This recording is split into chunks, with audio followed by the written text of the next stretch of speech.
राज्याचे कणखर लोकप्रिय मुख्यमंत्री उद्या आमदार अजितदादा पवार उद्या महाडला मोठ्या पक्षप्रवेशाच्या सोहळ्याच्या निमित्ताने त्या ठिकाणी येत आहे। मी त्यांना विनंती केली, कारण तेही या बाबतीमध्ये सतत संवेदनशील असायचे की गेले 14 वर्ष मुंबई गोवा रस्ता रखडला आणि विशेष करून अलीकडच्या कालावधीमध्ये माणगाव, इंदापूर या सगळ्या परिसरात आठवड्यातले 3 दिवस प्रचंड वाहतुकीची कोंडी त्या ठिकाणी होत असते। संबंध चाकरमानी किंवा हे सगळे कोकणात गेलेत, तेही आता परतीच्या प्रवासाला मुंबईला सुरुवात करतात। त्याचबरोबर ती पर्यटकांची संख्या मोठ्या प्रमाणावरती वाढलेली आहे। अशा वेळेला त्यांना मी आज विनंती केली, उद्या दादा 5:30 वाजता दालगर फाट्यावरती थांबणार आहेत, तिथे त्याची पाहणी करतील।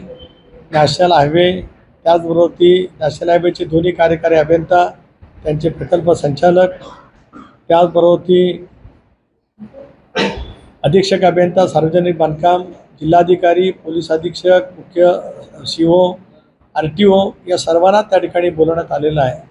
थोडा वेळ पाहणी करतील, नंतर आढावा घेतील। त्यामध्ये प्रामुख्याने माणबाजचा बायपास, इंदापूरचा बायपास रखडलेला, त्याचाही आढावा त्या ठिकाणी घेतील। आणि त्याचबरोबर ती माणगावमधल्या आमच्या प्रमुख सहकाऱ्यांनी याला पर्यायी मार्ग जो काही सुचवलेला आहे त्याचीसुद्धा मांडणी मी स्वतः खासदार म्हणून, नामदार आदिती त्या भागाचं प्रतिनिधित्व करते म्हणून ती माझ्या माणगावच्या सर्व सहकाऱ्यांच्या सह इथले लोकप्रतिनिधी आहेत त्यांच्या समेत दादांकडे मागणी त्या ठिकाणी करणार आहोत, जेणेकरून पर्यायी मार्ग बायपास होईपर्यंत 1-2 पर्यायी मार्ग आहेत। नगरपालिकेमध्ये काही रस्ता आम्ही पर्यायी केला होता, जो बॉम्बडोली फाट्यावरून त्याच्या अलीकडून तो थेट मोरबा रोडला त्या ठिकाणी मिळू शकतो।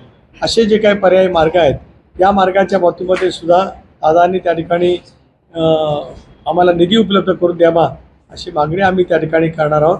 हे आपल्या सर्वांच्या मार्फत कोकणातील जनतेला कळावं यासाठीच आपल्याला सांगितलं। देश विदेशातील प्रत्येक घडामोडींचे लाईव्ह अपडेट मिळवण्यासाठी आता साम टीव्हीच्या सर्व सोशल मीडिया प्लॅटफॉर्मला लाईक, फॉलो आणि सबस्क्राईब करा। तसंच सर्व नोटिफिकेशनसाठी बेल आयकॉन प्रेस करायला विसरू नका।